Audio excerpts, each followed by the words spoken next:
안녕하세요. 오늘 정말 흥미로운 주제를 가져왔습니다. 단 하나의 습관, 단 하나의 수행법으로 인생 전체를 확 바꿀 수 있다는 아주 오래된 공식이 있다면 어떨까요? 과연 그 비결이 무엇일지 지금부터 같이 한번 파헤쳐 보겠습니다. 자, 바로 이 질문에서 오늘 이야기를 시작해 볼까 합니다. 만약에 정말 딱 한 가지 실천만으로 내 인생 전체를 바꿀 수 있다면 여러분 어떠실 것 같나요?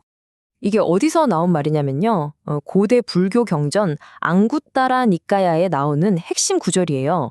액가담모, 비카웨 이렇게 시작하는데 뜻을 풀어보면 수행승들이여 이 하나의 법을 꾸준히 닦으면 이런 의미거든요. 바로 이 단 하나에 집중하는 것이 우리를 궁극적인 깨달음으로 이끈다고 경전은 약속하고 있는 거죠. 아니, 그래서 그 단 한 가지가 대체 뭔데? 궁금하시죠? 근데 그걸 바로 공개하기 전에 먼저 이 수행이 우리를 어디로 데려가는지 그 최종 목적지부터 한번 짚어보고 가는 게 좋을 것 같아요. 이 수행을 꾸준히 하면 우리 마음에 이런 변화가 찾아온다고 해요. 총 4단계로 볼 수 있는데요. 처음에는 세상의 것들에 대해 좀 질리는 마음, 염오가 생기고 그 다음엔 육심이 사라지는 이욕의 단계로 가요. 그러다 보면 마음이 정말 고요해지는 평온을 느끼게 되고 마침내 최종 단계인 완전한 깨달음, 열반에 이르게 된다는 거죠. 와, 이게 그냥 마음이 편안해지는 수준이 아니라 근본부터 바뀌는 과정인 셈입니다. 자, 이제 목적지가 어딘지 확실히 알았죠? 그럼 이제 진짜 본론으로 들어가 봅시다. 도대체 이 모든 변화를 이끌어내는 그 강력한 단 한 가지는 대체 무엇일까요? 드디어 첫 번째 답이 나옵니다. 바로 불수념이에요. 이게 뭐냐면 말 그대로 부처님을 계속 생각하는 겁니다. 부처님의 어떤 지혜나 자비, 그런 훌륭한 점들을 계속해서 내 마음에 떠올리는 거죠.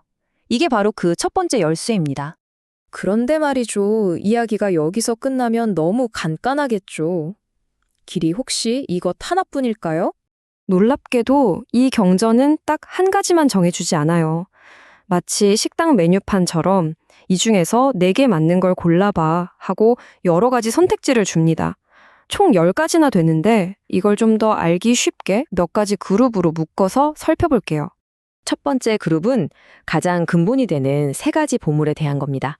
우리가 방금 봤던 불수념, 즉 부처님을 기억하는 것, 그리고 부처님의 가르침을 기억하는 것, 마지막으로 그 가르침을 따르는 수행 공동체를 기억하는 것, 이 3가지가 핵심 기둥인 거죠. 두 번째 그룹은 우리 내면의 좋은 점들을 떠올리는 거예요. 예를 들면 내가 지켰던 어떤 선한 행동, 즉 계요를 생각하면서 뿌듯해하는 거죠. 또 내가 누군가에게 베풀었던 너그러움을 기억하는 것, 그리고 이런 선한 행위를 하는 존재들, 즉 천신들을 떠올리면서 긍정적인 마음을 키우는 겁니다. 내 안의 선함을 자꾸 꺼내보는 거죠. 세 번째 그룹은 아주 직접적인 마음 챙김, 우리가 흔히 아는 명상법들과 관련이 깊어요. 지금 이 순간의 호흡에 집중하는 것, 언젠가는 죽는다는 사실을 기억하면서 죽음을 명상하는 것, 그리고 그냥 이 몸 자체의 감각을 알아차리는 것. 이런 것들은 정말 누구에게나 보편적인 경험이잖아요. 이걸 통해 마음을 들여다보는 겁니다. 자, 이제 9가지가 나왔죠? 마지막 10번째는 정말 독특해요. 이건 바로 우리가 가고자 하는 그 목표, 그 자체를 떠올리는 거거든요. 바로 우파사마누사떼, 평온을 기억하는 겁니다. 이게 뭐냐면 우리가 최종 목적지라고 했던 그 열반의 상태, 그 고요하고 평화로운 느낌 자체를 마음에 떠올리는 거예요. 정말 신기하죠? 길을 걸으면서 동시에 도착지를 계속 마음에 품고 있는 것과 같습니다. 자, 이렇게 10가지 메뉴를 다 살펴봤는데 사실 진짜 중요한 건 이게 아니에요. 이 목록 자체도 물론 흥미롭지만 진짜 비밀은 무엇을 고르느냐가 아니라 어떻게 하느냐에 숨어 있거든요. 지금부터가 진짜 핵심입니다. 그 비밀을 푸는 첫 번째 열쇠는 수념, 즉 아누사띠라는 단어 자체에 있어요.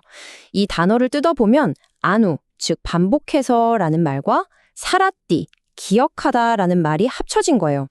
그러니까 한두 번 생각하고 끝나는 게 아니라는 거죠. 계속, 거듭, 반복해서 마음에 떠올리는 것. 그 꾸준함이 핵심이라는 뜻입니다.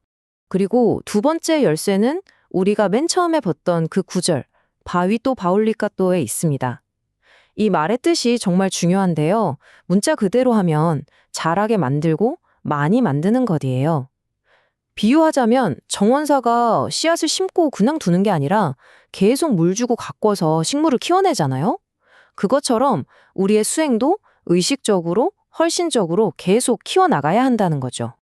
그래서 이걸 이렇게 비교해 볼 수 있어요. 이 10가지 목록을 아는 건 그냥 지도를 갖는 것과 같아요. 하지만 진짜 수행은 그 지도에 나온 길 중 하나를 골라서 직접 내 발로 걷는 거죠.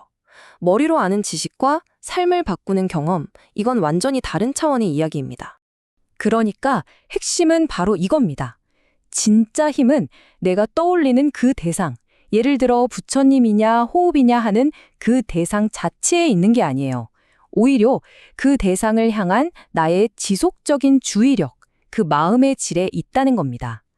무엇을 보느냐보다 얼마나 꾸준하고 깊이 있게 보느냐가 훨씬 더 중요하다는 거죠. 자, 이제 맨 처음 봤던 이 구절로 다시 돌아와 볼까요? 하나의 법을 닦고 많이 행하면 깨달음으로 이어진다. 이제 이 말이 완전히 다르게 들리지 않으세요? 그냥 닦는 게 아니라 잘하게 만들고 많이 만들어내는 그 꾸준한 노력의 무게가 느껴지실 겁니다. 결국 이 오래된 가르침은 그냥 박물관에 있는 유물이 아니에요. 그냥 옛날 사람들은 저렇게 생각했구나 하고 끝날 이야기가 아니라는 거죠. 지금 여기를 살아가는 우리 각자에게 던지는 아주 개인적인 도전장과도 같습니다. 그래서 오늘 이 이야기의 마지막 질문은 바로 여러분 자신을 향합니다.